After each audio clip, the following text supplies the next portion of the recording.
Thank you for coming to my short presentation. This is on my literature review I performed last semester for marketing strategies that pique audience curiosity to attend provocative performance.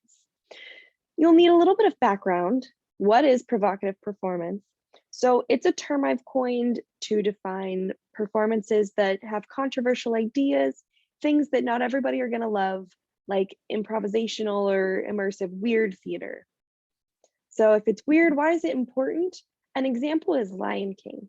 Lion King is a show that everybody knows and loves, but it has puppets.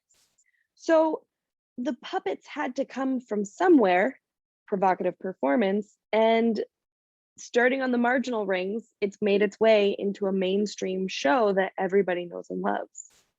Wouldn't be possible without that. So how do we attract an audience for more people to see those things and spread those ideas a little faster? The best way, word of mouth.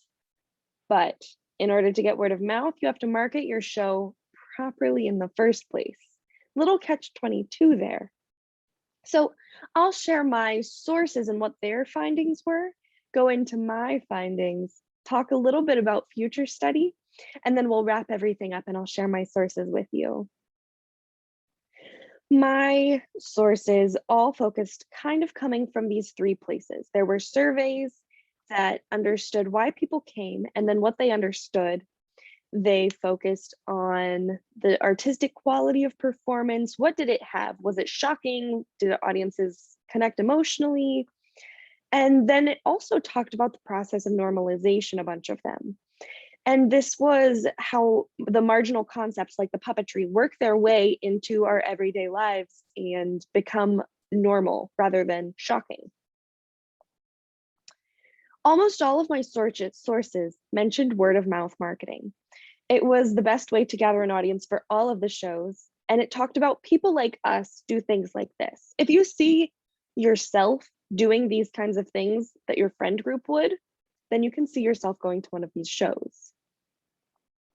So how do we build an audience for provocative theater? First, you focus on artistic quality. The audience can tell the difference between a quality piece and then something slapped together, but there's a huge difference between if they liked it or not. That's a little more subjective, and we'll get into that with future study. Next is the initial marketing value. How it's marketed in the beginning is going to impact the kinds of people attending. You say this is an adventurous show, then thrill seekers are going to come and tell all of their thrill seeking friends. Similarly, if it's like a family show, then people with kids are going to tell other people with kids to come and see it. This is your big benchmark for success. Did the audience tell other people to come see it? Did they share that experience with others? There's your word of mouth benchmark. For future study for provocative performance, art is subjective, success is relative. This is an alignment between how the audience receives it, if they know it's good or bad, and then did they like it or not. This is important to study so that way we can figure out if audiences can be educated to say, you know, it was controversial and I didn't like it, but it's worth seeing. That's huge. Next, we kind of need to shift our theater surveys into asking what motivated you to purchase a ticket rather than how did you hear about us?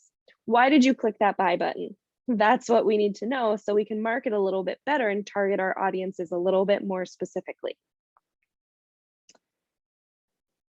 To sum everything up, provocative theater is important because of its normalization process, how its crazy ideas work its way into our mainstream Broadway shows that everybody loves. In order to get successful word of mouth, you have to focus on having a quality product. You can help that by having an emotional impact for the audience to connect to, and then they'll want to share that experience with other people. But also you got to market it to the right people in the first place. And for the future, we need to focus on audience motivations and then what they take away from it, how they understand what they saw. If you want to chat about this a little bit more with me, you can email me at my email on screen. And I'd love to share a little bit more information with you. This is my favorite thing that I've learned at SU in my time. Last but not least, here are my references. And thank you so much for attending my presentation.